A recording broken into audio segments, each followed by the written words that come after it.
Shane and Shan, let's play the final round.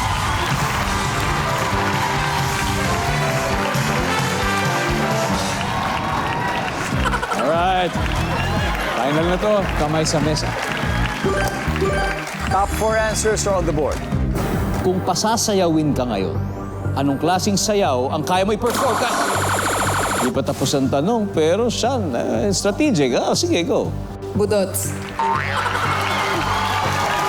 Paano? Ang galing. Hindi, okay, so the question is, kung pasasayawin ka ngayon, anong klaseng sayaw ang kaya mo i-perform kahit walang practice? So, budots. So, kumbaga, instantly kaya mo siyang i-perform.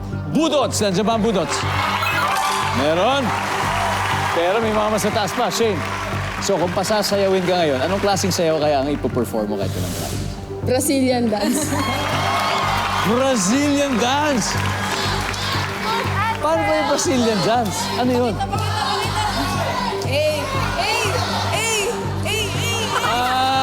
Okay. Let's the TikTok trend. Okay. So, yung pala tawag dyan. Brazilian dance. Wala. Eto na. Shan, pass or play? Play po. Let's go. Eto na. 3 more to go.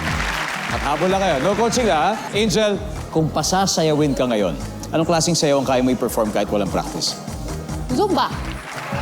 Zumba! O Zumba. Sige. Zumba. Nandiyan ba ang Zumba? Wala. Like a specific type of dance. Like kung pasasayawin ka ngayon, anong klaseng sayaw ang kaya mo i-perform kahit walang Macarena. Macarena. Nandiyan ba Macarena? Wala. Jai. Team Puso. Kailangan makuha na. Kung pasasayawin ka ngayon, anong klaseng sayaw ang kaya mo i-perform kahit walang practice? 8-8. Pwede! Andyan ba ang 8-8? Wala. Okay, Team Puso.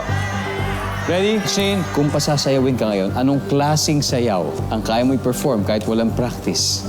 Cha-cha po. Cha-cha. Freestyle. Sivana? Cha-cha. Nandiyan ba Cha-cha? For the win.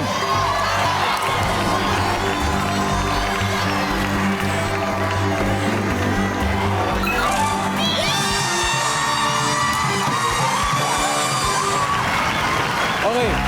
Ito exciting. Tignan natin kung ano pa yung dalawa. Number 4, ano kaya to? Any sexy dance. Number 2. Anyway, ang ating final score, Team Puso, 437 points. Team Hustle, thank you very much. Thank you po! Thank you, mag-uwi naman kayo ng 50,000 pesos. Thank you, Angel. Thank you po! Thank you po! Thank you. Jai and Shan, palakpakan po natin muli ang Team Hustle.